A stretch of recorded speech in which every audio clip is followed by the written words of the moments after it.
Bonjour tout le monde. Bonjour tout le monde. Bienvenue sur Espoir et Dignité TV. Aujourd'hui, nous avons l'immense plaisir et le grand honneur de recevoir notre cher ami Gilles Emmanuel Jacquet, chercheur et spécialiste en relations internationales et vice-président GPRI, enseignant des relations internationales, bien connu aussi un activiste dans la scène de Genève internationale. Bien histoire du conflit moldo-transylvanien. On s'excuse parce qu'on on a insisté d'avoir ce rendez-vous avec notre invité à cause de l'agenda chargé. Il se trouve dans un lieu public. Je compte sur votre compréhension. Monsieur Jacquet, merci infiniment d'avoir accepté notre invitation. Merci à vous. Merci beaucoup. Pouvez-vous nous expliquer brièvement ce qu'est la Transnistrie et comment ce conflit est né? Oui, merci. Alors, c'est un conflit qui est ignoré, on va dire, généralement, bien qu'on en parle un peu plus ces dernières années dans le cadre du conflit en Ukraine, et puis aussi avec le processus d'intégration européenne du pays. Alors, la Transnistrie, la République moldave de Transnistrie, ou Pridniestrovie, comme elle s'appelle elle-même, Pridniestrovie, en fait, c'est une république séparatiste. Elle est autoproclamée et elle n'est pas internationalement reconnue. Donc, c'est une république séparatiste ou région séparatiste au sein de la République de Moldavie. Et le conflit qui a mené en fait à cette séparation et à cet état de conflit gelé entre la Moldavie et la Transnistrie, eh bien, ça remonte aux années de l'effondrement de l'Union soviétique. La Transnistrie, on en parle aussi parce que c'est comment dire, un pays autoproclamé où il y a une base militaire russe, une présence militaire russe, la 14e armée, et puis il y a aussi des forces de maintien de la paix russes, ukrainiennes, moldaves, qui sont présentes dans la zone de sécurité.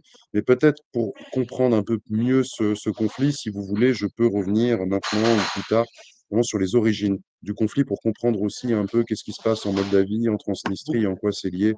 Oui, oui, merci. Les origines et surtout aussi, nous aimons savoir quels sont les principaux acteurs impliqués aujourd'hui et quel rôle a joué la Russie. Alors la République de Moldavie, à l'origine, si on remonte dans l'histoire, fait partie de la principauté de Moldavie, bien avant qu'il y ait un État roumain unifié. Et puis la Moldavie ou Bessarabie, comme on l'appelait aussi autrefois, a été sous le joug ottoman comme une bonne partie des Balkans. Et puis à partir des guerres russo-turques, donc dans la deuxième moitié du XVIIIe siècle et puis au début du XIXe, il va y avoir une expansion de l'Empire russe, donc sur le sud, les régions de ce qui serait aujourd'hui un peu le sud de la Russie, l'Ukraine, et donc la Moldavie actuelle. Et on a tout d'abord l'Empire russe qui avance jusqu'au Dniestre, le fleuve Dnistrou, en 1792. Donc c'est là aussi où comment dire, en Transnistrie, on considère qu'on a été libéré par l'armée impériale russe, par Souvorov. Et puis ensuite, vers 1812, c'est la Moldavie, ou ce qui serait aujourd'hui la République de Moldavie, qui va faire partie donc de l'Empire russe sous le nom de gouvernorat ou gouvernia de Bessarabie. Et puis, tout au long du 19e siècle, alors il y aura vraiment pour résumer, quelques changements de frontières dans cette gouvernia de Bessarabie. Certaines parties seront, notamment au moment des guerres de Crimée, rétrocédées aux Turcs, puis reprises à nouveau par la Russie. Et donc, c'est un territoire qui était principalement peuplé donc on pourrait dire, de roumanophones. Et puis, il y a aussi d'autres minorités qui sont présentes. On a énormément de Slaves, de Russes, d'Ukrainiens. On a des Polonais, on a des Bulgares, on a des Grecs, on a des Arméniens. Et puis, il y a parfois aussi encore d'autres plus petites minorités qu'on peut trouver occasionnellement. Et puis, il y a aussi les Gagaouzes, qui sont des turcophones, mais qui sont chrétiens, qui sont dans le sud de la République de Moldavie actuelle. Au moment comment dire, de la Première Guerre mondiale, c'est là où les choses vont commencer à changer, si j'ose dire. Il va y avoir, au moment de la Première Guerre mondiale, la révolution bolchevique qui va mener à l'effondrement de l'Empire russe. Et la Moldavie, ou l'ancienne Bessarabie, va se retrouver finalement pas totalement libre, mais elle va avoir la possibilité peu à peu de, comment dire, de défendre, d'établir ou de rétablir, selon les points de vue, une forme de souveraineté. Et au moment de la révolution russe, bien avant la prise de pouvoir des bolcheviks, quand on a le gouvernement provisoire, il y a un mouvement d'autonomie qui se fait en Moldavie et qui ne souhaite pas nécessairement quitter le nouvel État russe qui est en train d'apparaître. Et puis ensuite, après la révolution bolchevique et au moment de la fin du conflit, vers 1918, c'est là où la Moldavie décide, elle a obtenu une souveraineté, il y a une République démocratique moldave, et elle décide par la suite également de s'unir avec la Roumanie. Et à partir de là, cette Moldavie va faire partie jusqu'en 1940 de la Roumanie. C'est une province roumaine, mais qui est ethniquement très diverse. Et à la faveur de la révolution bolchevique et de la création de l'Union soviétique, il va y avoir un certain nombre d'incidents le long du fleuve et en Moldavie aussi des tentatives de prise de pouvoir révolutionnaire par les bolcheviks et qui seront d'ailleurs en partie stoppées grâce à la présence de forces françaises, de l'armée d'Orient. Ensuite, dans les années 20 et 30, il y a une intégration de cette Moldavie à la Roumanie. À l'origine, il y aurait dû y avoir une intégration progressive qui devait, c'est-à-dire respecter un peu le particularisme propre à cette Moldavie ou ancienne Bessarabie. Je parle souvent d'ancienne Bessarabie parce que c'est le nom qu'on lui a souvent donné, alors que la Moldavie, c'est le nom généralement qu'on donne à la province du même nom qui est en Roumanie, encore aujourd'hui. À partir donc du pacte germano-soviétique, là, le destin de la Moldavie ou de l'ancienne Bessarabie va être à nouveau bouleversé. Et en 1940, la Roumanie évacue la Bessarabie qui est prise par l'Union soviétique. Et puis ensuite, en 1941, quand il y a l'opération Barbarossa sur le front Est, les Roumains reprennent la Bessarabie ou slash Moldavie, selon comment vous voulez l'appeler. C'est plus peut-être propre de parler de Bessarabie pour l'époque. Et cette Bessarabie-Moldavie, on va dire, pendant la période de la guerre aussi, il va s'y produire de nombreux massacres. Les Einsatzgruppen allemands et puis aussi la gendarmerie roumaine vont procéder à la déportation des populations juives locales. Il y avait d'importantes populations juives dans cette région. Donc les populations juives, on va dire Bessarabie, Moldavie et Roumanie, vont être déportées dans une région que les Roumains vont appeler la Transnistrie, la Grande Transnistrie, qui s'étend sur une bonne partie, on va dire, de l'Ukraine, dans la région d'Odessa. Il va y avoir énormément de massacres, d'ailleurs, à tel point que parfois les Allemands seront même choqués de la manière dont cette extermination est conduite. Et puis en 1944, eh bien, c'est l'armée rouge qui reprend la région. Et là, jusqu'en 1991, eh bien, on a la République soviétique de Moldavie. Et jusqu'à la perestroïka de Gorbatchev, on va dire la situation est plutôt stable. Alors, il est quand même important de noter aussi qu'il y a eu des déportations de Moldaves et d'autres minorités quand la région a été reprise par l'armée rouge. Et ça va jouer un rôle dans la mémoire collective, on va dire, des roumanophones en particulier. Mais en tout cas, durant la période soviétique proprement dite, dans plusieurs décennies, il y a un développement de la République de Moldavie, industriel, qui se fait surtout en Transnistrie puis dans quelques villes de Moldavie. Le pays est surtout un peu vu comme un fournisseur de produits agricoles pour l'Union soviétique, notamment le vin, qui est déjà réputé à l'époque, et puis même depuis l'époque impériale, puis c'est aussi une destination que les soviétiques apprécient. Voilà. Et à partir de la perestroïka, les choses vont changer. Il y a une ouverture dans l'ensemble de l'Union soviétique, on va dire, des débats, des espaces de débat, de questionnement politique, socio-économique et ainsi de suite. Et en Moldavie, comme dans d'autres républiques, on va dire non russes, eh bien, il va y avoir un phénomène de réveil culturel, identitaire et nationaliste. Et les Moldaves roumanophones vont se souvenir donc des persécutions, des répressions de l'époque soviétique, vont se souvenir qu'ils ont fait partie de la Roumanie, qu'ils ont une langue qui est très proche, si ce n'est la même langue, hein, il y a un débat là-dessus, mais c'est à peu près la même langue, hein, pour être clair. Et certains, donc, quand ils vont demander cette réunification à la Roumanie, enfin d'abord l'indépendance, détachement de l'URSS et réunification à la Roumanie, eh bien, ça va susciter beaucoup de craintes en Transnistrie, donc la région à l'est du fleuve Nistrou, qui était à l'époque de la Moldavie soviétique le pôle industriel, proprement dit. Il y avait de l'agriculture, mais c'était surtout un pôle industriel et qui était bien plus multiethnique encore que le reste de la Moldavie.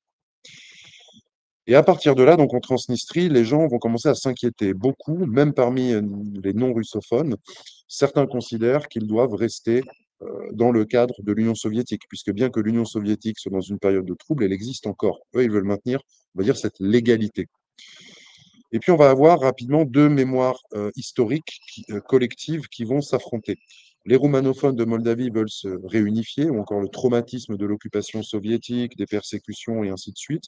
Et de l'autre côté, chez, on va dire, les Russes, les Ukrainiens, ou tout simplement même parfois certains Moldaves aussi, mais qui ne sont pas pour la réunification, la mémoire collective qui va intervenir va être évidemment opposée, puisque c'est celle des massacres commis par les forces de l'Axe en Transnistrie ou plus généralement durant la Seconde Guerre mondiale. Et donc, on a aussi deux légitimités qui vont s'affronter. Et on va commencer à avoir des troupes, des grandes manifestations dans la capitale moldave, des énormes manifestations avec des centaines de milliers de personnes. On va avoir certaines réformes sur la langue, reconnaissance de la langue moldave écrite en alphabet latin et non pas non plus cyrillique. Les transnistriens vont maintenir l'usage du cyrillique pour la langue moldave. On va avoir dans les deux, on va dire, régions de Moldavie, enfin la Moldavie proprement dite et puis la Transnistrie, de plus en plus de manifestations. De même en Gagaouzie. Les Gagaouzie étaient une minorité qui s'était sentie longtemps laissée pour compte. Et ce qui est assez intéressant, c'est qu'au début, les Gagaouses rejoignent le mouvement de protestation pour des réformes culturelles, identitaires, politiques. Et quand les Moldaves vont agiter, on pourrait dire, les revendications de l'indépendance et de la réunification avec la Roumanie, puis surtout aussi du monolinguisme moldave, ou roumain si vous préférez, les Gagaouses vont se sentir potentiellement exclus de cette future Moldavie monolithique qui pourrait se dessiner. Et donc, les Gagaouses vont rejoindre le mouvement, on pourrait dire, transnistrien ou de maintien de ces entités dans le cadre soviétique. Et les manifestations vont s'en faire de plus en plus violentes. On va avoir un état, une situation plutôt, comment dire, entre guillemets, de non-droit, de criminalité, de troubles qui vont augmenter. Et puis, on va avoir des incidents qui vont se produire en Transnistrie en 92 en particulier, qui vont mener à une escalade militaire, d'abord à Benderi ou Tigina pour les Moldaves, et puis ensuite dans les environs de Dubasari, de Kochier, et ainsi de suite sur l'ensemble de la, plus ou moins de la Transnistrie, ou en tout cas des régions qui sont contiguës à la République de Moldavie. Et cette guerre se termine en 92 par un cessez-le-feu, mais les conflits restent gelés. Et la Moldavie, durant le conflit, s'est battue contre donc l'autoproclamée, on va dire, République moldave de Transnistrie. La 14e armée russe, qui était présente pendant longtemps, a essayé de rester neutre, bien qu'elle, en même temps, étant attachée à l'Union soviétique, elle pouvait avoir une préférence pour les Transnistriens qui voulaient maintenir l'égalité soviétique. Et la 14e armée russe va laisser les Transnistriens piller les arsenaux pour s'équiper et pour aller combattre contre les forces moldaves. Et à partir de 92, donc on a un cessez-le-feu qui a été imposé, suite notamment à l'intervention militaire de la 14e armée russe. Et puis depuis, on a un conflit qui est gelé et un processus de négociation qui s'est fait par à-coups, qui a amené parfois à des résultats intéressants, mais qui n'ont jamais été concrétisés. Et cette situation de conflit gelé, on pourra peut-être en reparler plus tard, parce qu'il y a eu aussi une forme de normalisation, entre guillemets, hein, entre des relations entre Tiraspol et Chisinau sur certaines questions. Mais encore une fois, les négociations n'ont pas amené à de règlement final et donc de statut reconnu pour la Transnistrie. Donc le conflit est gelé et c'est d'autant plus dangereux. Oui. J'aimerais comprendre pourquoi ce conflit a été un conflit gelé et tout à coup il devient un conflit avec risque de réactivation. Et pourquoi aussi l'attention portée par des grandes puissances à ce conflit? Y a-t-il un lien avec la guerre en Ukraine? C'est très important. Alors c'est une très bonne question. J'allais y venir justement. Ce conflit gelé devient d'autant plus dangereux maintenant. On craint qu'il soit réactivé dans le cadre du conflit en Ukraine, qu'il y ait eu une extension, par exemple, des hostilités en Ukraine depuis la région d'Odessa, imaginons si c'était ce qui venait à se produire par la suite, à la Transnistrie, puisqu'on a des forces russes qui sont présentes en Transnistrie, et que depuis longtemps, les autorités de Transnistrie et une partie de la population ont exprimé clairement le choix de se réunifier, de faire partie en tout cas de la Russie. Il y a eu des incidents en 2022 où le quartier général du MGB, donc c'est l'équivalent de l'ancien KGB pour la Transnistrie, a été attaqué. Il y a eu des attaques au RPG, puis aussi contre des antennes de radio et de téléphonie. Et donc ça a augmenté les tensions. Et à l'époque aussi, d'ailleurs, Arestovitch, qui était membre du gouvernement ukrainien à l'époque, avait proposé au gouvernement moldave une intervention conjointe pour que les Moldaves puissent reprendre la Transnistrie. Mais le gouvernement moldave s'était montré très prudent à l'époque en indiquant qu'il préférait régler pacifiquement le conflit, ce qui est une décision sage. Donc on a la présence de forces russes en Transnistrie, on a des relations aussi entre la Transnistrie et la Moldavie qui se sont quand même dégradées suite aux incidents en 2022, ou en tout cas autour des 3 dernières années. Il y a cette crainte en Transnistrie que les Moldaves, dans le cas de l'accord de défense avec la France, et puis aussi du soutien, de l'assistance que l'OTAN leur apporte, même s'ils n'en sont pas membres, ils aimeraient en faire partie, il y a une crainte qu'il y ait une opération qui se déclenche contre la Transnistrie. Ce qui serait désastreux puisque cela étendrait automatiquement le conflit en Ukraine. Vous avez en Transnistrie des Moldaves, vous avez des Russes, vous avez des Ukrainiens, d'autres minorités. Ces minorités-là en particulier, ben, ça pourrait avoir leur implication dans un conflit en Transnistrie et donc une extension du conflit en Ukraine. Ce serait désastreux parce que ça remettrait en cause aussi tout le long processus de négociation qu'on a eu sur le conflit, même s'il n'a pas abouti, mais encore une fois, qui arrivait quand même à des résultats assez intéressants, et aussi les efforts de normalisation qu'on a eu, surtout au niveau économique, entre les deux rives du fleuve Dniestr. Il faut ajouter que, comprendre en quoi ce serait désastreux, certes une guerre est désastreuse, de manière générale déjà, mais on arrive à une situation où il n'y a pas vraiment de haine ethnique. Le conflit en tant que tel, à l'origine, entre la Moldavie et la Transnistrie, n'est pas vraiment un conflit ethnique, même s'il y a une question ethno-linguistique qui fait partie du conflit. C'était plutôt un conflit de langue à l'origine et surtout aussi de souveraineté politique, d'idéologie, ou on pourrait dire de succession politique, hein, c'est-à-dire création de la Moldavie ou réunification à la Roumanie versus maintien de la Transnistrie dans l'URSS ou plus tard la Fédération de Russie. Donc ça serait, on pourrait avoir une extension du conflit à la Moldavie et on pourrait aussi par là même avoir potentiellement une extension du conflit à l'Union européenne et à l'OTAN. Pourquoi? Parce qu'il y a quand même des liens très forts aussi entre la Moldavie et la Roumanie. Le Parlement roumain, il y a plusieurs années, a adopté une résolution selon laquelle, en cas de conflit en Moldavie, la Roumanie n'interviendrait pas. Alors, ça pourrait changer, on ne sait jamais, hein, les choses changent en politique, ça arrive. Mais l'autre risque aussi, c'est que si la Roumanie n'intervient pas directement, rien ne l'empêchera de laisser des volontaires aller se battre, comme c'est déjà le cas, par exemple, dans le conflit en Ukraine. Rien n'empêchera peut-être la Roumanie d'apporter une aide secrète, ou l'Union européenne, ou l'OTAN. Et donc, par là même, risquer encore une escalade aussi du conflit. Et puis, autre chose aussi, dans Transnistrie, on a un dépôt d'armes dans la localité de Kobasna ou Kolbasna, selon différentes appellations selon les langues locales. Vous avez un stock d'armes qui a été en partie évacué ou détruit. Ça, c'était dans le cadre d'un long processus de négociation qui impliquait l'OSCE. Mais il y a encore des armements qui restent sur place. D'ailleurs, pendant longtemps, les journalistes occidentaux suspectaient la Transnistrie de participer à un trafic d'armes grâce à cet arsenal. L'évacuation a été stoppée il y a longtemps et il y a un risque. Il y a eu parfois même aussi en Ukraine des groupes, des personnes qui est appelé à justement attaquer le dépôt.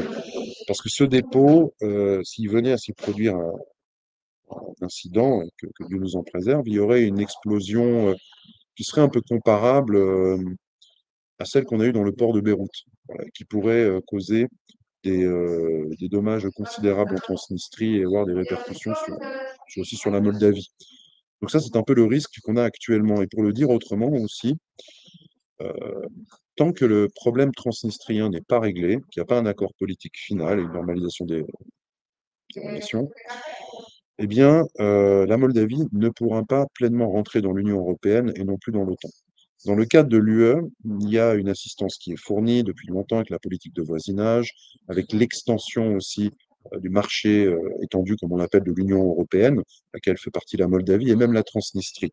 Et Bruxelles, d'ailleurs, avait même donné des délais supplémentaires de négociation pour que Tiraspol, hein, pour que les Transnistriens en fassent partie. Et toute séparatiste qu'est la Transnistrie, ça ne l'empêche pas non plus d'avoir des entreprises avec des investissements européens ou qui sont liés au marché européen, et parfois même bien plus que le marché russe dans le passé. Par exemple, là, il y a eu une évolution intéressante en Transnistrie. En ce qui concerne aussi l'OTAN, tant que le conflit territorial n'est pas réglé, la Moldavie ne pourra pas régler dans l'OTAN. Et c'est ce qui poussait certains en Ukraine et dans certains milieux en Moldavie à dire qu'il fallait régler militairement, rapidement, ce problème pour que le pays puisse rentrer dans l'OTAN. Donc le conflit gelé risque de se réchauffer avec les répercussions régionales dont je viens de parler. Et en même temps, la Moldavie est dans une situation de stagnation, puisqu'il y a des forces, on pourra en parler peut-être plus tard, mais contradictoires dans le pays. Il y a une polarisation aussi. Bien que le pays soit neutre, ce n'est pas sa neutralité en tant que telle qui le paralyse. C'est plutôt le fait qu'on ait justement des forces politiques qui s'opposent et certaines qui essayent de pousser pour un agenda, notamment qui est de rejoindre l'OTAN et l'UE. On en parlera peut-être après.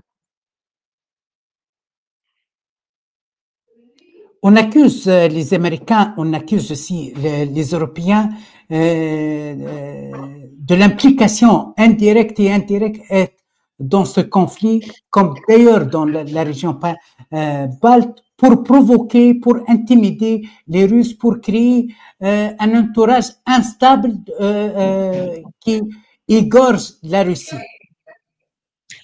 Oui, alors il y a eu, ça c'est la vieille question dans les relations entre l'OTAN ou l'Occident et la Russie d'un côté, il y a eu cette extension de l'OTAN qui s'est faite au cours, alors timidement, enfin fin des années 90, timidement, un certain nombre de pays, mais après il y a eu un rythme constant, on va dire, malgré on va dire certaines périodes de pause, il y a eu une expansion qui s'est faite, ça clairement. Et du point de vue russe, ça a été vu comme une menace et comme le non-respect des accords non écrits mais oraux qui avaient été passés avec les États-Unis sur notamment le statut d'Allemagne de l'Est, de l'OTAN et autres à la fin de la guerre froide. Ce qu'on a remarqué, c'est que ce qui a rendu comment dire, le règlement du conflit moldo-transnistrien difficile aussi au fil du temps, c'est pas la mauvaise volonté de la Russie dans le cadre du conflit, parce que parfois la Russie a même fait pression sur la partie transnistrienne. Mais c'est plutôt justement le fait qu'il y a eu cette expansion de l'OTAN et que cette compétition entre blocs, on pourrait dire, eh bien, a augmenté les tensions dans la région. On a vu, pas seulement, on a vu, on peut voir dans les Balkans, dans les pays baltes ces dernières années. Mais ça a créé plus de tensions, une forme aussi de polarisation dans la région, et ça a fait aussi qu'il y a moins peut-être de confiance et aussi de volonté de régler définitivement ce conflit, ce conflit de manière diplomatique. Pourquoi? Les Moldaves aussi, enfin la partie moldave demande depuis longtemps un retrait des forces russes qui sont présentes et même du contingent de maintien de la paix des forces russes qui sont présentes sur place. Pour la partie transnistrienne, c'est pas acceptable puisqu'ils considèrent, les Transnistriens considèrent qu'à partir de là, ils seraient vulnérables et qu'ils pourraient donc faire face à une attaque de la partie moldave, même si les Transnistriens disposent de forces armées. Donc ça crée cette situation de blocage et on a eu pendant longtemps aussi des tentatives d'avoir des mesures de confiance, c'est-à-dire sur par exemple, eh bien, l'évacuation des dépôts, enfin des munitions du dépôt de Kolbasna, leur destruction et d'autres mesures. Encore une fois, on a une situation de blocage.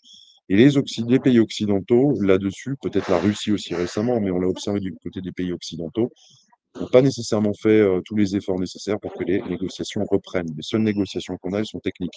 Ce sont des questions techniques. Elles se font dans le cadre généralement de l'OSCE ou de la Commission de contrôle conjointe, localement.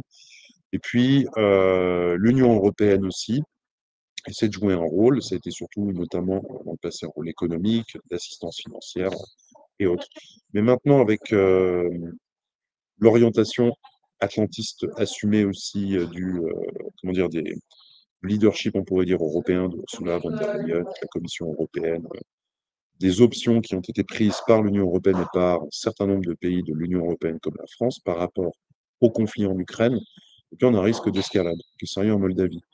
Puisque Emmanuel Macron, par exemple, a envoyé des troupes à Odessa, il y en a aussi, je crois, en République de Moldavie normalement, mais à aucun moment Emmanuel Macron, qui voudrait se présenter en diplomate à plusieurs reprises et qui aime beaucoup la politique étrangère, parce que c'est un peu cache-misère pour sa politique intérieure, eh bien Emmanuel Macron pourrait essayer de relancer, notamment au vu des très bonnes relations qu'il a avec le gouvernement de Maya Sandu, pour essayer de relancer le processus de négociation en Moldavie vis-à-vis de la Transnistrie. Et l'autre chose qui est aussi inquiétante là-dedans, dans ces tendances, c'est que les États, encore une fois, occidentaux ne poussent pas le gouvernement moldave, parce qu'ils s'ingèrent, le gouvernement occidentaux. On l'a vu dans le cadre des dernières élections, et on en parlera peut-être après. Les gouvernements occidentaux n'ont pas nécessairement poussé le gouvernement de Maya Sandu à être modéré dans son approche de ses relations avec les Transnistriens et les Gagaouzes.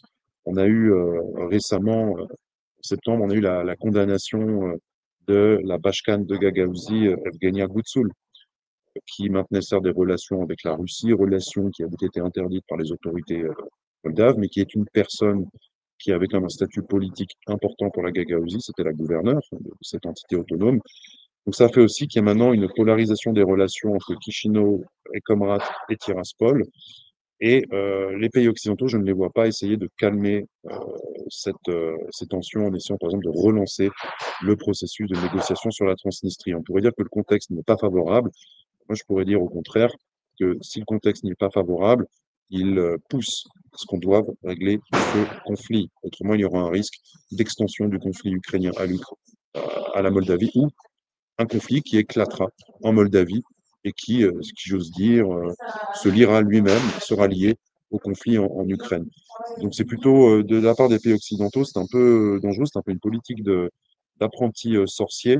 Et souvent aussi, l'approche, c'est que l'adhésion à l'Union européenne réglera tous les problèmes. Or, encore une fois, l'adhésion en tant que telle ne règle pas le conflit en Transnistrie. On en reparlera après, mais ça a même plutôt polarisé la population moldave et on a eu une grosse chute de confiance dans la population moldave vis-à-vis du processus de l'euro-intégration. Oui. Gilles, vous êtes parmi les spécialistes en médiation, négociation, conciliation internationale. Est-ce que, d'après vous, il y a des pistes de résolution durable? Quel faut-il, selon vous, pour parvenir à une paix réelle? Et cette histoire aussi, nous souhaitons comprendre, parce que j'ai posté l'annonce, beaucoup de questions concernant la falsification des élections et tout. On accuse les pro-russes, on accuse les pro-européens, on accuse les CIA qui a financé quelques candidats. Quelle est l'histoire aussi des élections? Alors d'abord sur le conflit, puis je reviendrai après sur les élections parce que c'est très important aussi. Sur le règlement du conflit, on a eu, si on regarde un peu depuis le cessez-le-feu de 92, alors il y a eu parfois des incidents. Il peut y avoir des incidents, des personnes qui ont été blessées ou tuées à des checkpoints, ça a pu arriver, mais c'est pas fréquent. On a eu en 97 le mémorandum de Yevgeny Primakov, je crois qu'il était Premier ministre russe à l'époque, donc un mémorandum sur un peu le règlement du conflit et la perspective russe sur cela.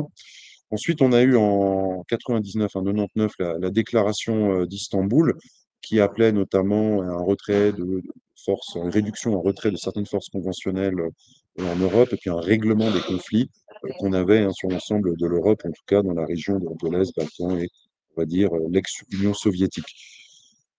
Ensuite, on a eu en 2003 un mémorandum qui a été proposé par un responsable de l'administration présidentielle russe à l'époque, Dmitri Kozak. Il a proposé un mémorandum alors que d'ailleurs un gouvernement pro-communiste à l'époque, le gouvernement de Voronin, venait d'être élu en Moldavie. Donc on peut dire qu'il y avait une espèce de fenêtre d'opportunité plutôt favorable aussi pour la position russe dans le cadre de ces négociations, puisque le gouvernement moldave était vu comme pro-russe et assez donc plus réceptif. Alors, par la suite, d'ailleurs, ce gouvernement communiste moldave va devenir plus pro-européen. Et ça, c'est une constante aussi de beaucoup de gouvernements dans la politique moldave, qui peuvent être par exemple pro-européens, très affirmés ou vus comme pro-russes, mais qui après vont généralement se recentrer dans le cadre de l'exercice du pouvoir, ce qui n'est pas nécessairement le cas maintenant de Maya Sandu, ce qui crée aussi un certain nombre de craintes quant à l'avenir. On va en reparler après. Donc le mémorandum COSAC qui prévoyait une forme de confédéralisation et cette confédéralisation de la Moldavie ne plaisait pas, on va dire, au milieu plutôt pro-occidentaux ou au milieu, pas dire anti-russe, mais au milieu aux Moldaves, par exemple, au groupe politique moldave, qui souhaitait s'émanciper de ce qu'ils voyaient comme une tutelle russe historique, parce que ça, c'est quand même pas non plus à négliger comme facteur. Le mémorandum COSAC, finalement, n'est pas passé. Et puis ensuite, on a eu en 2005 le plan proposé par Yushchenko, le président ukrainien, qui avait été élu suite à la révolution orange. Et donc là, on a un plan qui a plutôt la faveur des Occidentaux à l'époque, qui n'est pas rejeté nécessairement au début ni par les Transnistriens, par les Moldaves. Mais pareil, les négociations vont s'enliser en détails techniques portant, encore une fois, sur les compétences attribuées aux différentes entités territoriales et comment est-ce que cela sera reflété dans la Constitution. Et en Moldavie, il y a une très forte, comment dire, réticence à l'époque pour confédéraliser le pays, puisque le modèle, c'est celui d'une république pourrait dire unitaire et centralisé, même si en vérité, vous avez une forme de décentralisation avec l'unité autonome territoriale de Gagaouzie, et puis aussi, de facto, avec la Transnistrie. À partir de 2005, il n'y a plus de grandes, comment dire, de grandes propositions, de grands processus de négociation. En 2006, on a notamment un référendum sur l'indépendance en Transnistrie. Et donc, à partir de là, on va avoir une forme de suspension des négociations. Il y aura toujours des échanges, mais à un niveau plus technique, hein. Tout au long, d'ailleurs, depuis le conflit en tant que tel, hein, depuis le cessez-le-feu, il y a toujours eu, d'ailleurs, des groupes de travail avec des experts qui essaient de régler des problèmes techniques, c'est-à-dire, par exemple, la reconnaissance des diplômes académiques, de certificats, de documents administratifs, des plaques minéralogiques, et ainsi de suite. Ce qui a permis quand même de normaliser, de faciliter les relations entre les deux et justement aussi d'une certaine manière quand même de ne pas maintenir, comment dire, je ne vais pas dire encore une fois une haine, puisqu'il n'y a pas vraiment de haine ethnique dans ce cas-là, mais comment dire, de maintenir un état de guerre dans les esprits des gens. Ça a permis d'ailleurs, alors par la suite, j'en reparlais aussi à certaines ouvertures économiques, mais les Moldaves aussi, dans ces années-là, à partir de 2005 aussi, notamment avec l'adhésion de la Moldavie à l'OMS, le régime douanier va changer entre la Moldavie et l'Ukraine, c'est-à-dire plus simplement que la Transnistrie ne pourra plus exporter ou importer des biens comme elle l'entend. Et ça va créer une forme d'asphyxie économique. Ça va pousser certaines entreprises transnistriennes qui sont un peu les plus connues dans la République autoproclamée, comme le groupe Shérif, qui est très lié au pouvoir sur place, hein, qui dirige les supermarchés, la téléphonie mobile, le grand stade et son équipe de foot, hein, le FC Shérif Tiraspol, sont un peu les faiseurs de rois, mais ils vont, suite à cela, ce régime douanier moldave, être poussés à payer leurs taxes en Moldavie. Et vous avez un certain nombre de grandes entreprises transnistriennes qui payent leurs impôts au gouvernement, hein, moldave de Chisinau. Ça leur permet donc de faire des affaires, d'exporter, d'importer et ainsi de suite, et de créer une forme de normalisation. Et c'est ça aussi d'ailleurs qu'un conflit remettrait en cause. C'est toutes ces petites avancées, ces petits progrès. Donc depuis, on n'a pas eu d'avancée de négociation significative. On a dans le cadre de l'OSCE ou dans le cadre de l'UE parfois des rencontres. Notamment pour l'UE, c'est dans le cadre de l'extension, du marché étendu, on pourrait dire, ou approfondi à la Moldavie ou à la Transnistrie. Mais depuis, la situation est gelée et c'est grave, puisque justement, tant qu'il n'y a pas de statut politique définitif pour la Transnistrie, il y a un conflit qui peut reprendre.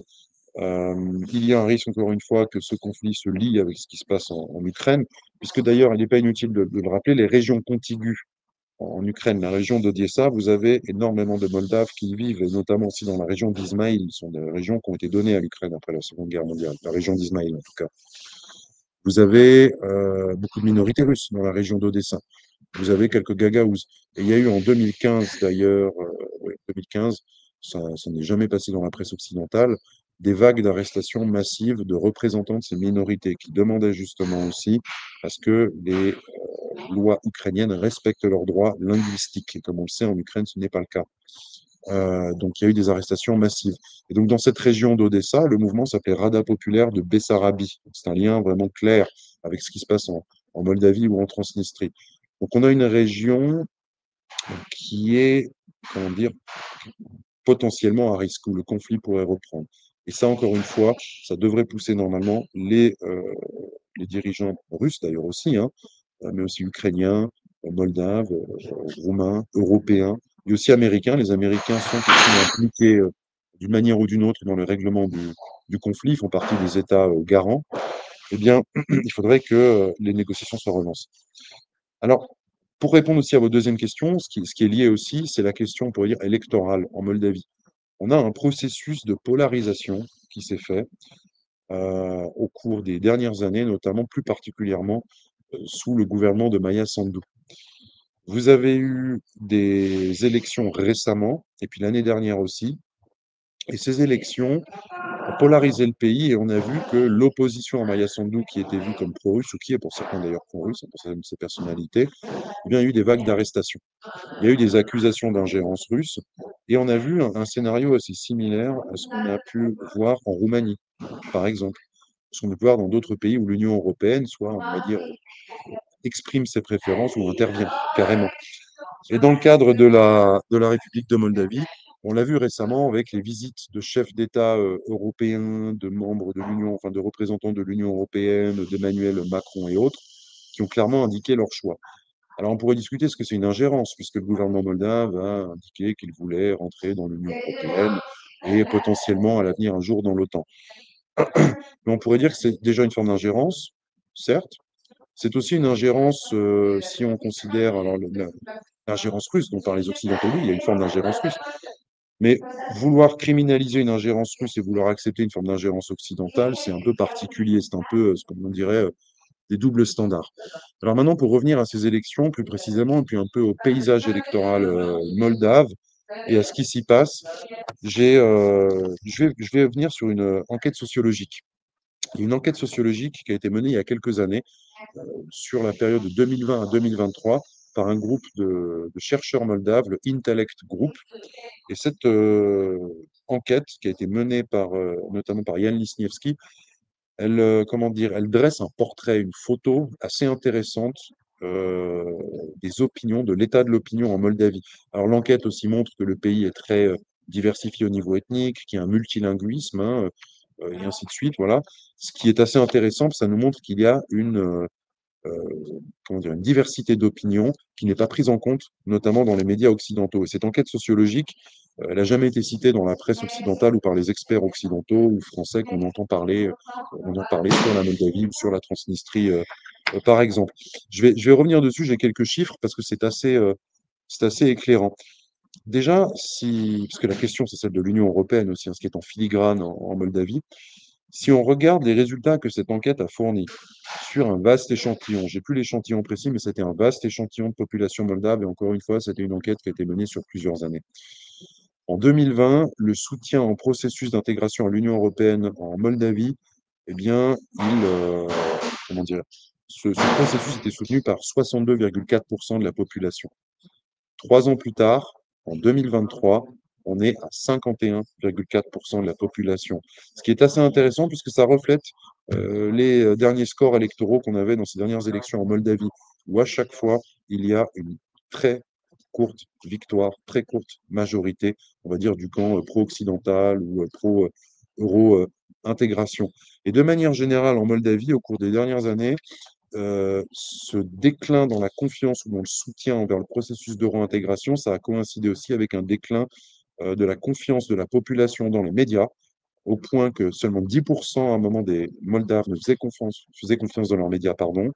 Et de même, au niveau des partis politiques, eh bien, on a eu le même déclin. La plupart des Moldaves avaient une confiance très faible envers leur parti politique et aussi envers notamment les institutions. Par exemple, 26,2% de taux de confiance envers la présidence, 14% pour le Parlement, 7,5% pour le gouvernement, et ainsi de suite. Donc ça montre aussi qu'on a un pays où la population est devenue très défiante envers les autorités, envers les médias, où il y a une forme de résignation, mais en même temps aussi il y a une polarisation. Alors quand on regarde aussi les scores des dernières élections, certains pourraient dire, mais regardez quand même, on a certes une courte majorité du camp pro-européen, mais quand même, ça représente finalement la majorité de la population moldave. Ce qu'il faut voir aussi dans les derniers scrutins en Moldavie, notamment le tout dernier scrutin, c'est qu'on a eu aussi quand même un taux d'absentéisme qui était assez élevé. Et comme dans toutes les dernières élections aussi, en Moldavie ou en Roumanie notamment, on a eu le vote, comment dire, magique, selon certains, de la diaspora. Et si on regarde les courbes de dépouillement de vote, à un moment, on voit, euh, comment dire, cette montée en chandelle, si j'ose dire, de, du taux, comment dire, du nombre de voix provenant de la diaspora et qui, à chaque fois d'ailleurs, sauve in extremis hein, le camp pro-occidental. L'autre chose aussi, je vais revenir après sur certains chiffres, mais l'autre chose qui est importante aussi de comprendre là-dedans, c'est que le gouvernement moldave a ouvert bien plus de bureaux de vote dans des pays occidentaux, où la diaspora est généralement, on pourrait dire, assez pro-UE, pas partout, pas toute la diaspora dans les pays occidentaux, mais quand même. Et à l'inverse, en Transnistrie et en Fédération de Russie, avec lesquelles les relations de Chisinau se sont tendues, eh bien, les bureaux de vote ont été réduits à leur strict minimum. Le nombre de bureaux de vote a été réduit au strict minimum. Pas parce que les autorités de Tiraspol étaient contre ces élections moldaves ou parce que le Kremlin était contre. Non, c'est parce que les autorités moldaves ont décidé de ne pas ouvrir suffisamment de bureaux de vote pour leur diaspora en Transnistrie ou, enfin, leur diaspora, pour la population moldave ou les gens qui sont titulaires d'un passeport moldave en Transnistrie et pour sa diaspora en Russie, où il y a une très forte diaspora moldave en Russie. Donc ça, déjà, ça laisse aussi quand même un peu songeur, et certains disent que c'est une manière finalement de manipuler le scrutin. Maintenant, ce qu'il faut voir aussi derrière ces élections aussi, c'est les orientations politiques peut-être plus vastes de la population. Si je reviens sur cette enquête sociologique du Intellect Group, elle est assez intéressante encore une fois parce qu'elle montre que le soutien à l'euro-intégration, à l'occidentalisation du pays ne va plus de soi. Il y a eu un très fort enthousiasme en Moldavie, en particulier dans certaines élites politiques, culturelles, notamment dans la capitale. Mais comme je vous l'ai dit, ça a chuté, ce soutien, on est passé de 62% en 2020 à 51% en 2023. Si on regarde maintenant comment les Moldaves considèrent l'orientation extérieure de leur pays, cette enquête du Intellect Group, elle est très intéressante. Parce qu'elle nous montre que, bon, pour plus de 54% des sondés, il est essentiel de maintenir la neutralité et la souveraineté du pays. Et je reviendrai sur cette question de neutralité moldave, hein, qui est dans la constitution moldave, hein, d'ailleurs, attention. Donc la neutralité et la souveraineté, c'est important pour dire pour la majorité des Moldaves. Maintenant, le processus d'euro-intégration, eh bien, il n'y avait que 28,3% des sondés, cette grande enquête, qui le soutenaient. Les gens qui étaient pour l'Union eurasienne, c'est 10%. Voilà. Donc ça montre aussi que l'option de rejoindre cet ensemble pro-russe est assez faible. L'union avec la Roumanie, qui était très populaire au moment de l'indépendance de la Moldavie, eh aujourd'hui, ce n'est plus que 3,6% des sondés. Donc ça montre encore une fois que l'occidentalisation ou l'euro-intégration, et on pourrait même dire aussi l'adhésion à l'OTAN, ne va pas du tout de soi, contrairement à ce qu'on entend dans les médias où on dit que la population moldave est unanime, souhaite cela. Voilà. Si on va on étend un peu aussi cette analyse aussi sur qu'est-ce que ça signifie cette neutralité pour la Moldavie, ça signifiait pour les sondés de cette grande enquête sociologique que le commerce de la Moldavie devait être maintenu avec la plupart de ses grands partenaires, c'est-à-dire la Roumanie et l'UE. À 96%, les sondés étaient pour. La Russie, à 94%, les sondés étaient pour le maintien de relations commerciales avec la Russie et à 92% avec l'Ukraine. Donc ça montre que la majorité des sondés, et donc en fait qui reflètent aussi une bonne partie de la population moldave, sont pour, on pourrait dire, la pratique d'une vraie neutralité, de maintenir le dialogue avec tous les voisins finalement de la Moldavie, et pas seulement tous les voisins, mais tous les pays qui ont un lien historique, et notamment aussi avec les populations, les minorités qui s'y trouvent. Donc encore une fois, l'euro-intégration, elle va pas de soi. Et si on regarde les résultats électoraux de ces dernières années, à chaque fois, on a des résultats serrés. Le gouvernement de Sandu a fait bannir les partis d'opposition, à chaque fois sous des accusations de liens avec la Russie, de liens financiers et autres. On a eu l'arrestation de la Bashkan de Gagaouzi. On a eu Ilan Shor qui a fui en leader du Parti socialiste, hein, figure un peu de ce bloc patriotique. Lui est en exil, donc après Israël, il est parti en Russie. On a donc les élections de 2024. Lors des élections présidentielles, Maya Sandu, avec son parti PAS, reçoivent 55,35% des voix, alors que Stoyanoglu, l'autre candidat, il reçoit 44,65%. Alors certes, on pourrait dire oui, 55%, c'est une majorité, et j'ai envie de dire 44% aussi de la population, c'est-à-dire qu'il y a une bonne partie de la population moldave qui n'était pas pour que Sandu passe. Et le même jour d'ailleurs, ça a été pour certains comme un tour de passe-passe. On a eu aussi un référendum en Moldavie à l'époque en octobre 2024 sur l'inscription de l'euro-intégration dans la Constitution. C'est assez particulier, ça, de vouloir en faire une norme constitutionnelle. Ça indique aussi que pour le gouvernement de Sandu, l'euro-intégration, ben, encore une fois, ne va pas de soi pour toute la population moldave, que cette idée est contestée et que donc pour, comment dire, la protéger, il faut codifier cela, l'inscrire dans la Constitution. Et à l'époque, ce référendum aussi, eh bien là, c'est très intéressant. Il a vu un oui à 50,35% et un non à 49,65%. Et encore une fois, ça s'est fait dans un contexte de criminalisation de l'opposition et aussi de limitation du vote de la diaspora moldave, en particulier dans les pays où le gouvernement, les autorités moldaves pro-européennes suspectaient que ces diasporas pouvaient mal voter. Et plus récemment, ça a été les élections parlementaires de septembre 2025, où le pass Grosu est passé à 50,20%. Après, on pourrait dire une montée en chandelle, encore une fois, grâce au vote de la diaspora, alors qu'au début, le dépouillement donnait, que les premières estimations du dépouillement donnaient Igor Todon et son bloc patriotique comme justement potentiel vainqueur, en tout cas étant en tête à ce moment-là dans les votes. Dodon a eu 24%, et puis ensuite on a eu d'autres partis qui ont récolté le reste des voix, c'était assez fragmenté. Et on a eu d'ailleurs dedans le parti du maire de Chisinau, Tcheban, le parti alternative, dont les médias occidentaux parlent peu, alors que c'est un parti qui est pro-européen aussi. Mais l'approche de Tcheban est assez différente. Tcheban, sa popularité a beaucoup monté aussi, alors partie sur sa gestion de Chisinau, mais aussi sur l'approche alternative qu'il offre par rapport à Sandu. Pour certains, Sandu est vu comme menant une euro-intégration et souhaitant une intégration à l'OTAN à marche forcée, quitte à ce que cela déclenche des hostilités avec la Transnistrie et aussi avec la Gagaouzie. Donc voilà un peu aussi le lien qu'on peut faire entre les élections moldaves et puis le conflit Vraiment, analyse moldo-transnistrien. bien détaillée, articulée, plein d'effets historiques. J'aimerais bien terminer avec notre rencontre, Monsieur Jacquet.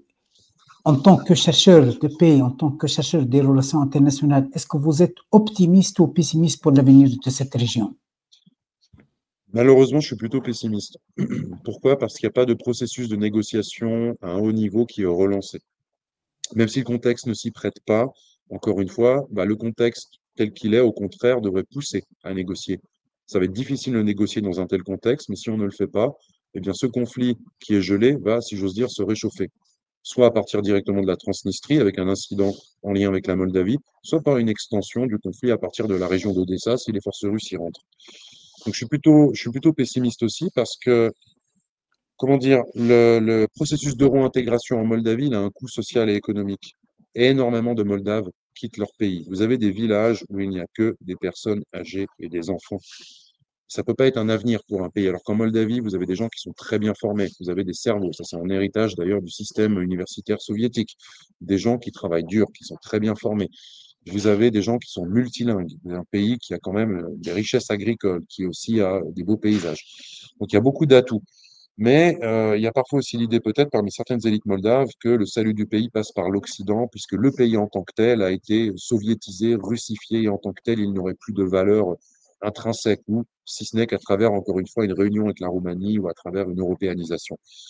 Donc je suis plutôt pessimiste parce que les tensions sont montées. Il y a eu l'arrestation de la Bachkhan de Gagaouzie. Les Gagaouzes aussi, beaucoup partent travailler en Russie et se plaignent beaucoup de la situation en Moldavie, de la situation socio-économique. Dans la capitale, il y a beaucoup de jolis bâtiments. Le pays se modernise sur des aspects, peut-être dans certaines villes, et dans la campagne, il y a une stagnation. Et ce vote, en fait, on pourrait dire anti-occidental ou pro-russe, quelles que soient les étiquettes qu'on lui donne, c'est très intéressant parce que c'est un vote souverainiste, qui est un vote de gauche, d'une gauche patriotique, et qui représente en fait pas seulement des Moldaves je veux dire, idéologisés, nostalgiques de l'époque soviétique, mais le petit peuple moldave. Il y a peut-être un petit peuple moldave qui espère l'Union européenne.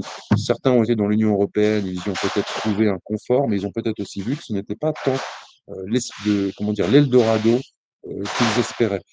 Donc je suis plutôt négatif et j'ai des craintes assez sérieuses quant à une possible extension du conflit à la Moldavie ou à l'éclatement d'un conflit en Moldavie, ou en tout cas à ce que politiquement la polarisation qui s'y passe prépare le chemin d'un conflit. C'est un risque sérieux.